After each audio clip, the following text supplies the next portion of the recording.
The Swedes with port entry this time as they look to outmaneuver the Japanese crew. Traditionally, Dean Barker, a strong starter, and they will all be very wary having seen what's happened to Sir Ben Ainsley out there in the opening race of the day. We got the goggles back on outer ridge. We got boats ripping in at 38 knots coming into the start box.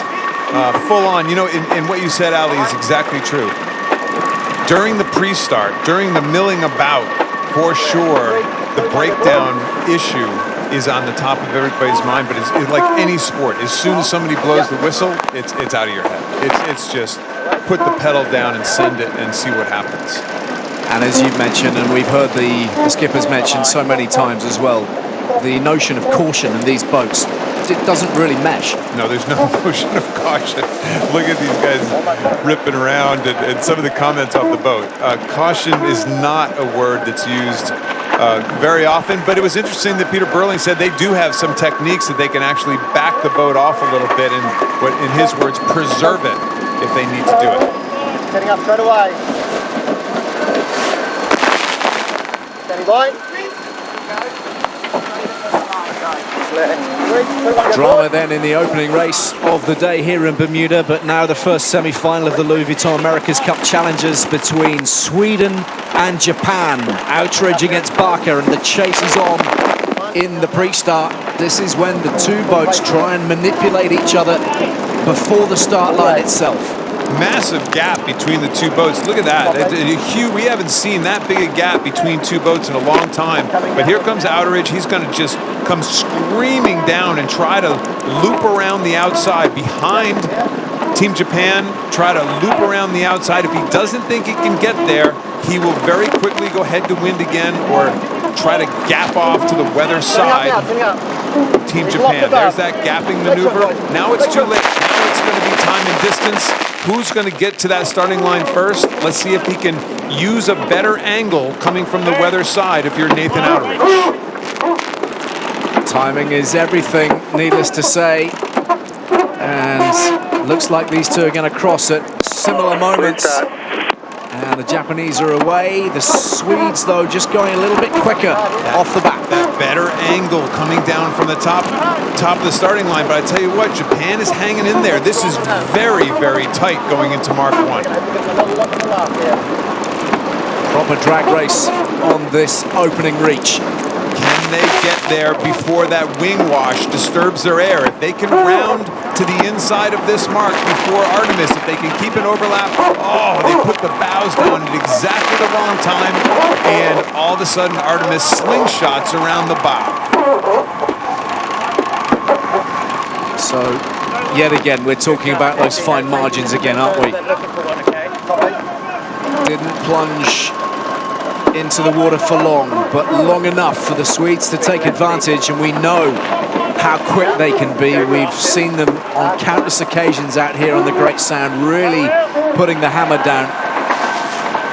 You see Outeridge not only driving, but holding on to the main sheet going into that maneuver. It's not like he doesn't have anything to do.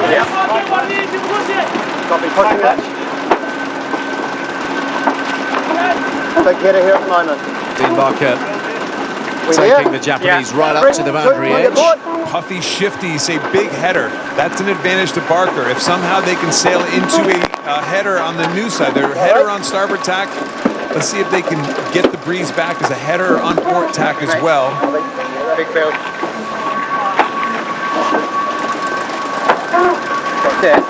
What's going on with it? Coming on now. Only 3 wins from their 10 in the qualifying stage, the Japanese. They've been underperforming by the standards that they've set themselves. Wing is actually well across. Got in place now. No problem with him.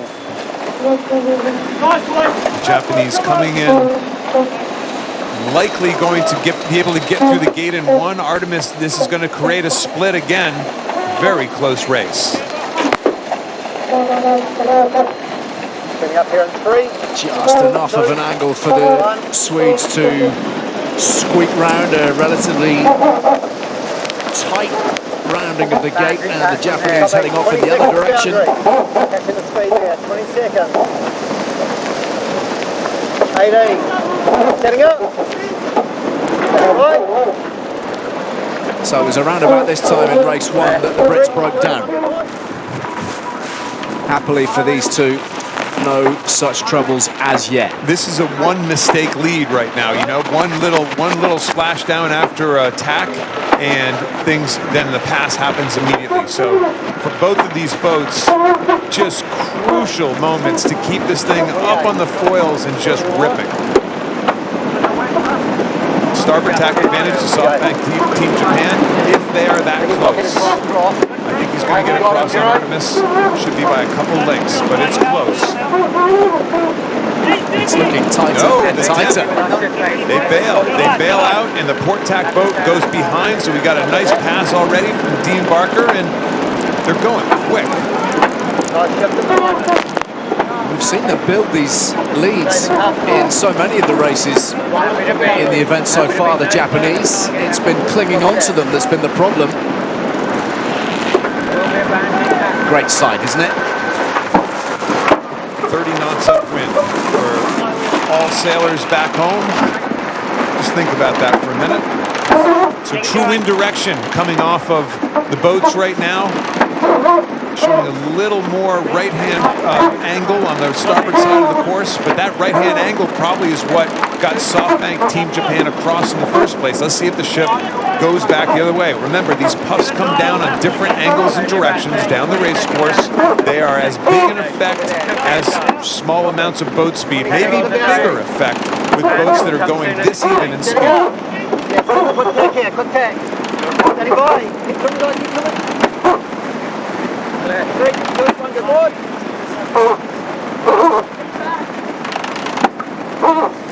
So let's bring in Joey Newton, part of the American team here, of course. He's out on the water for us this afternoon. Joey, you know these two crews well. The Japanese have been your design partners. It's tight out there, isn't it? All the time. Where's your money?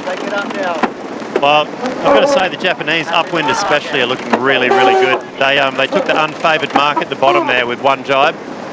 So I thought they were going to fall a little further behind, but since that moment they've just kept munching into the Artemis lead, and now they're in front and they're showing them a pretty clean pair of heels as we speak now.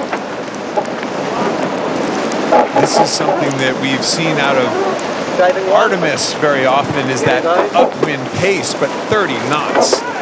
A constant 30 knots out of SoftBank Team Japan is a big number.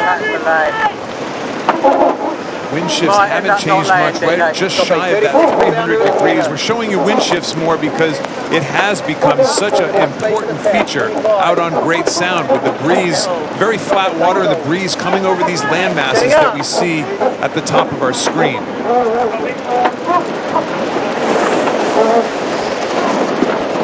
Three, two, one, get board.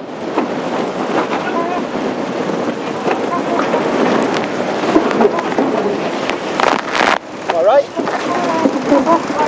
Nice pressure above. Speed now. Going back to Joey Newton on the water. Joey, how much do you guys watch this, knowing that you have kind of a similar design setup on Oracle Team USA? Is this are you using this as a bit of an experiment for your own boat right now? Yeah, of course. We're watching all the teams out here, but the stuff that the Japanese are doing against Artemis especially, we're watching really closely because it's a pretty good measure of our own boat speed, watching how these guys are going. 33 knots upwind. Now, they've overstood slightly, so they're starting to bear off a little bit, but... Well, there is a certain point at which you need to put the brakes on just a little bit to head round a bend. I'm not so sure these guys have that part of their DNA. Just tearing across the water. SoftBank Team Japan going really nicely, and that pass has set them up so well. What a gap. I mean, they were behind by 4 or 5 seconds at that bottom mark, kept it close on the run. But man, oh man, they just pasted Artemis Racing on that beat, and it's just something in a breeze. We're not used to seeing Artemis Racing kind of suffer that sort of pasting. Well, the Swedes look like they might take off at any moment. Calm, cool 40 knots amongst friends.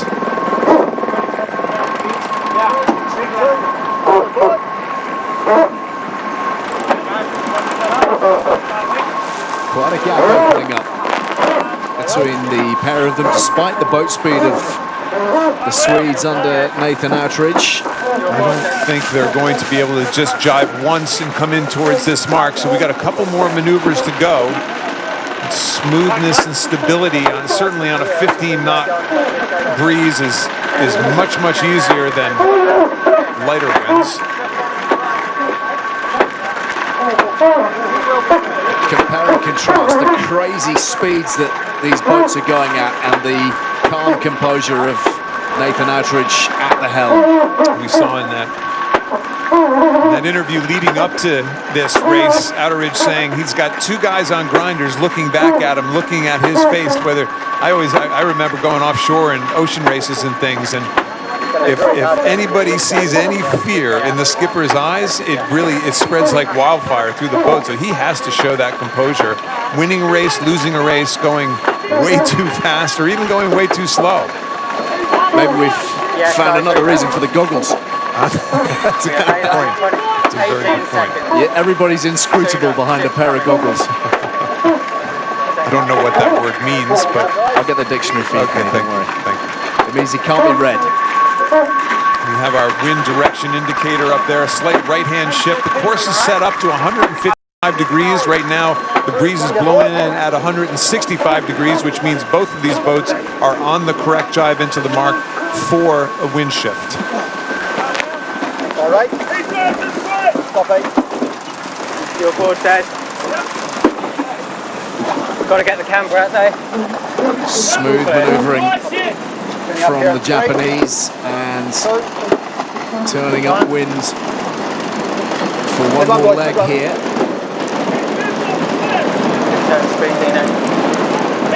Upwind where they had great success on the previous occasion. The Swedes choosing to split the course. Tough maneuver, that tough last jibe. Lots of hydraulic oil being pumped through the system right now.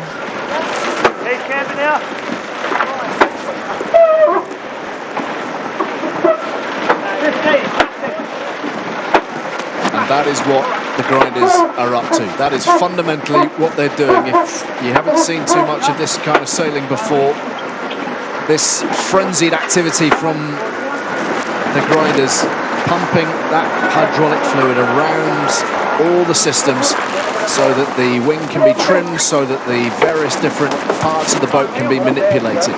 Very good shift. A little bit of a loss of momentum there from Artemis Racing, the Swedes.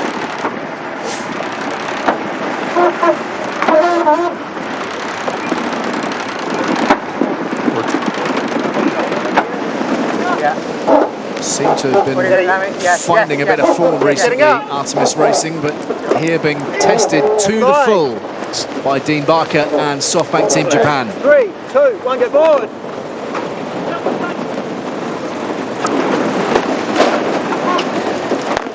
All right. Yeah.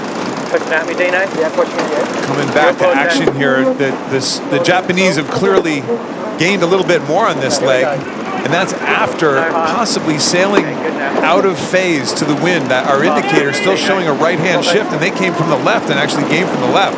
That's a telltale sign that a boat is going really fast.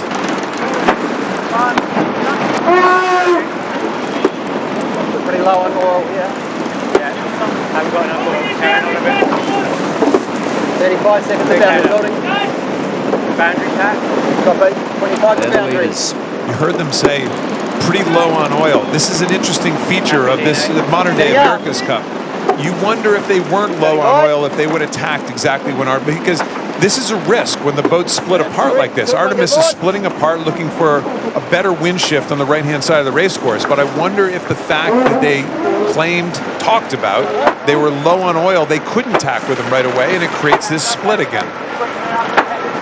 And is the fact that the wind is up today here in Bermuda, Ken, does that change things for the grinders? Does it change the amount of energy that they are trying to produce? Do they have to produce more juice on a day like today? Well, I guess inherently you would think it makes sense, but even on light air days, you're constantly changing the twist and the camber of the wing, changing the rake and the angles of the dagger boards. So I'd say they probably say it was a little more physical today, but it's not taking away the fact that it's not physical in light air, that's for sure. Big left here, that's on this landing. Well, those are healthy percentages. Japanese not far shy of the magic mark. The magic mark that was touched, of course, by the Kiwis a couple of days ago. 25 with us. 20, setting up. Yeah. They're constantly going a couple knots faster than Artemis. And again, this is not a mode that we have seen 3, 2, 1, go with forward. most boats racing against Artemis. Artemis has always been very quick upwind, and All right. this is very impressive, frankly, from SoftBank Team Japan. So we're learning right now as we see the Japanese stretch out some 200 plus meters away from Artemis Racing. We are learning that Land Rover BAR and the British crew are out of racing for the rest of today. They will forfeit that second Challenger playoff semi-final against the New Zealanders. So with the best of 9 being the decisive factor here. So first team to 5 wins, the Kiwis will go 2 up.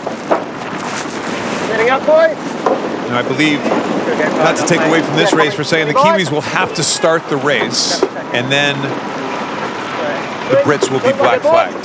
So I believe the Kiwis actually still have to physically start the race, prove that they can start the race, and then whether it's the umpires or the regatta director will actually black flag it. So providing they don't have any calamities, that will be the scenario for Emirates Team New Zealand. They will be 2-0 up in a best of 9 series over the British. Everybody will be sweating on the repair work on shore currently, but in the meantime, Japanese building up a very tasty lead in this contest, and they are almost home, you would suggest, at this point. It's going to take an error or 2 from this kind of situation, Ken, isn't it? That is for sure, especially after you round that weather mark, you go from 30 to 38 knots. You inherently just kind of pull away. That you gain when you turn onto these runs, onto these faster legs. You'd have to make a pretty big error right now. And again, that breakdown factor, something that we've talked about a lot for the last week.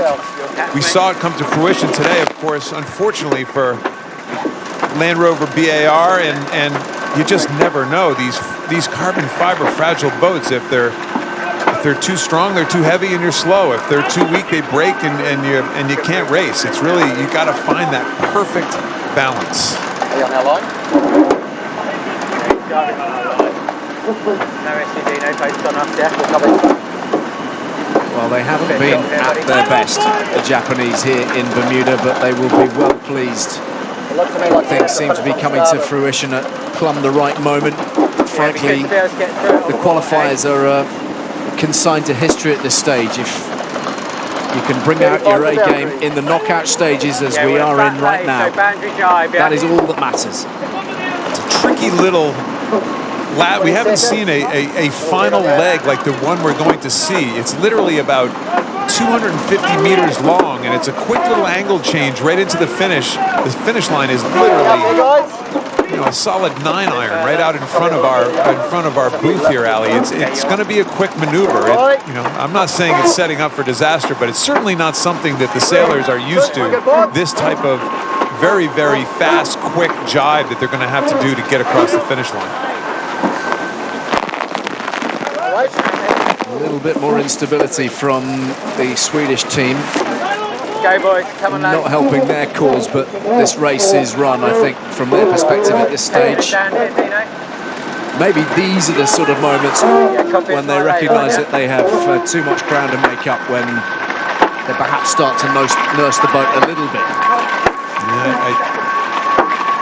If there's another boat on the race course, that means it's a blood sport. There's no way anybody's nursing anything at this stage. You know, this is going to be. I believe this is the second time Outeridge has worn those goggles. The first time he wore them was that infamous race against the Kiwis, where they might have gotten a foul called on them that they didn't actually do. Are you a superstitious guy, Ali? Well, I think I might be if I was Nathan Attridge. I might be looking for a new pair of goggles or perhaps a different option. Here's that quick jibe into the finish. They just jibe straight through the gate, blasting right at us here in the booth, and it's going to be a clear win for SoftBank team. A short, punchy finish for the Japanese as they tear across the finish line and they take a 1-0 advantage over Sweden in their Challenger semi-final. And having been fishing around for their best form out here on the Great Sound, it looks like,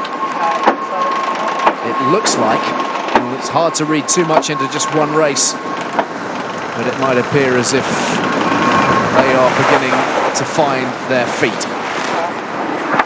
Disappointment then for Artemis Racing and Nathan Attridge. One key pass and then Dean Barker made sure that they couldn't be reeled in.